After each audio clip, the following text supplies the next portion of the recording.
Hello to everyone and our ABC Latino viewers. Today I am here in Colombia in Casanare. Casanare is a department located in the west of Colombia, and next to me is Miguel Zarate. He is a lawyer, historian, and the president of History of Casanare. Today he is here to talk to me and the viewers about the history of Casanare here in Colombia. How are you, Miguel? Hello, Maria Fernanda, and to everyone watching this. Well, to start off, talking about history is talking about our fathers, grandfathers, and ancestors, and not the bad blood that was told throughout the years. I believe that history and our ideas need to be told correctly in an organized manner so that we can avoid falsehood and misinformation that was told 200 years ago. We're taught that Simón Bolívar, who was born in Caracas, was known for being our liberator, but there is a deeper meaning and more to that history. The truth has to come out at some point, and the truth will come out today, because there are archives in Bogota telling us the truth, and these archives have not been touched or seen in years. These archives tell us the perspective of the liberators and the colonizers. Talking about the history of our independence brings us to talk about 1781 through 1782, and what the liberators did in Peru and Casanare, and what actually happened to the 150 indigenous people that used to live in these regions and disappeared. The Zocoranos.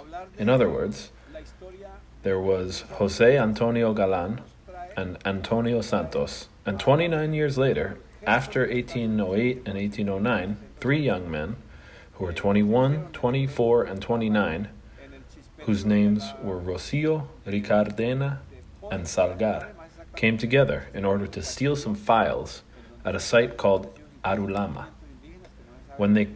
When they came out, they failed, and they realized that the conspiracy of the death of the king in Spain and the reign in Bogota was false, and so they go through the river and reach the province of Casanare, which is now a department here in Colombia.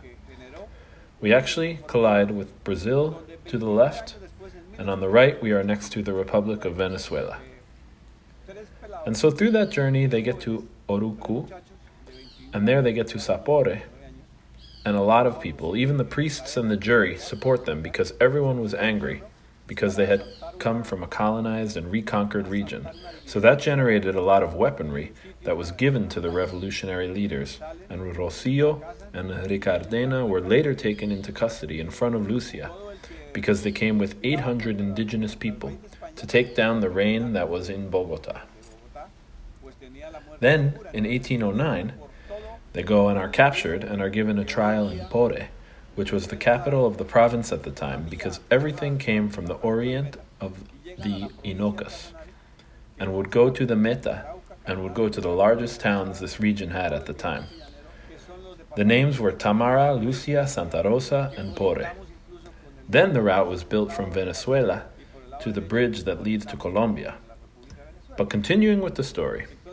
So, after the trial, they are found guilty and are decapitated, and their heads were taken 13 days later to be shown as a figure that this was what happens if you try to go against us, and the priests and everyone who helped were incarcerated. What did that spark? That made the people very angry, and from 1810 to 1815, there is the La Patria Boba, where realists and centralists came together but had many differences, and there are many fights between Antonio Danillo and Camilo Torres. One of them wanted the 11 provinces that belonged to Colombia, and the other one wanted the ones that belonged to Bogota. And since they didn't come to an agreement, and during that time Bolivar hadn't come yet, and so there was a lot of war, no settlement established, and so in 1815, the recolonization of Spain conquering Colombia happens, and they bring 300 ships and much more. And so comes the reconquest of Spain, and with it comes Morillo, de la Casal, Barrero, and de la Torre. So it was 2 generals and 2 colonels, and so they come from the north of Venezuela, from the side of Cartagena, and there were 30,000 men in total, 15,000 from each side. Where was the Patria Boba? La Patria Boba took place in all of Colombia, in every region besides this department of Casanare. And so there, La Patria Boba didn't enter, and neither did the reconquering of Colombia, because it came from the Alcazaba, and in the Battle of Chile in 1815, there were about 1,500 dead, and it was a battle that didn't succeed because they didn't liberate us at all. So, since they couldn't win, next came Redonda, Gardea, Olmedia, and Remonato Perez. And so all of them collaborated with the women and went to the Battle of Chile. And so by the time they get there, they failed and are captured by someone who is similar to the military leader Napoleon. And at that time, that was something extraordinary. And so what they did was some of them went one way and the others went the other way. And in the Battle of Cachirik, the realists won. And then they went all the way to Santa Fe de Bogota. The governor was Juan de Puliosano Moreno, and they started making these blockades. And a blockade is a colonel with about 100 soldiers, and they didn't let anyone enter. Not the Spaniards, the Centralists, nor the Realists. They didn't let anyone enter from 1815. They claimed it was autonomy. So what happens next? Later, in 1816, there's a lot of entrances, and the ones who entered, including Barreiro, kill at least 26 women with the help of the Creoles. So he goes around and he goes to Poré and kills Medilla and kills more revolutionary women and starts to take over. But then the people realize what is happening, and so they go, and Barreiro goes one night and burns down all of Lucia with only 199 survivors. And they are the ones who went to the church for refuge. And until this day, that church still exists. Afterwards, he goes to Santa Fe de Bogota. And where does all the emphasis of the woman take place in the revolution?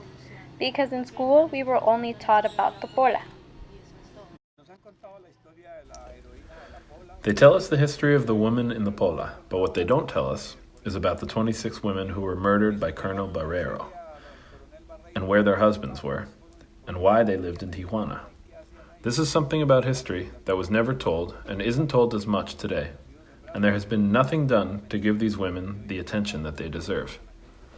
There were also women who were captains in the military. They would dress as men, and they would do that so that they could go fight in the wars.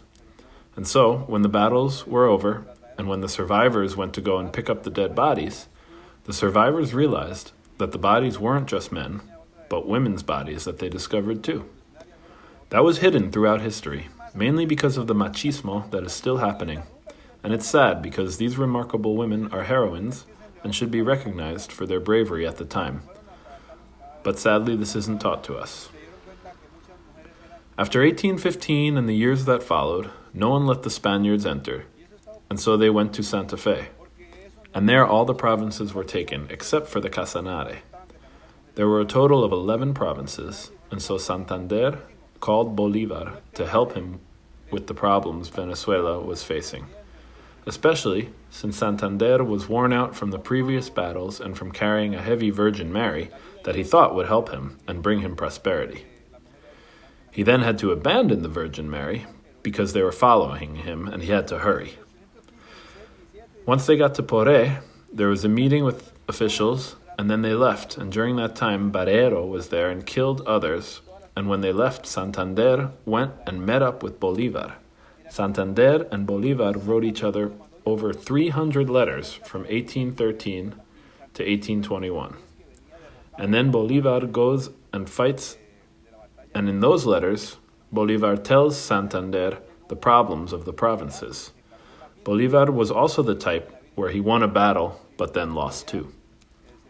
He then went to Santander to go and help him, and they tried working together to conquer the Spanish colonizers, especially Murillo, who maintained Caracas. He was also in charge of Cartagena, and there were about 300 who were dead. Cartagena was closed for 3 months, and the people who were trapped died.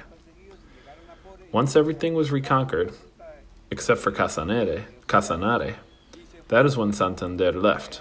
But before he left, Bolívar asked him to create a republic, a state, since he helped them and claimed that he needed a constitution with diplomats and everything. He also asked for his face to be mounted on a coin and for military support as well. And because of that, you have two groups, which are the Cazadores and the Guías de Casanare group. And with those two groups, they form a military for Colombia and the Republic provinces that were reconquered. On the 18th of December, 1818, Santander transcribed a letter so everyone could see the Constitution of Angostura, which was then the Constitution of 1891, and from there comes the judicial and political branches. But the result was that in the 1800s, Bolivar sent Santander with 1,000 soldiers with 3 boats and a small gondola, and they went through the Orinoco River, and then they landed, and from there they took the Meta River to Oruque, and from that side they throw pulverin or gunpowder, and they come with 300 weapons and horses, and then Tame becomes a part of the liberating military and a part of the vanguardia.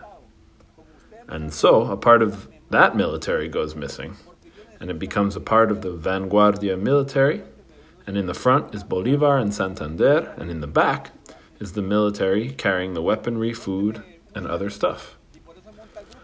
So Santander then tries to fix everything that was damaged, and with the help of other liberators, they go and talk with Bolivar in 1818. Then what happens is that the liberators try to convince Bolivar that the way they are going is not through Cucuta. You also have Paez and Ramon Nonato, who are always disagreeing because they are not liberators like Bolivar and Santander. Bolivar and Santander were more of the fighters, the ones who actually went to war, and the ones who actually had more followers as well. And so they came together and took winning and other things to Venezuela, because there were always different republics as well, such as one for natives and much more. You also have Perez, who is someone who said, "I was born to kill Spaniards." The reason why Perez hated the Spaniards is because when he was 9 years old, he saw the Spaniards kill his father, and hatred towards them developed since. You also have Paez, who hated the Spaniards just as much as Perez, and both of them meet up and go meet with Santander and Bolivar in Tame. But a problem occurs where Bolivar downgrades Ramon Nonato from colonel to soldier, and then he tells the others from Venezuela that he needs to go somewhere else, which is now the department of Santander, and grab what you can and meet me in what is today Paz de Ariporo, and in another city nearby. The first battle takes place.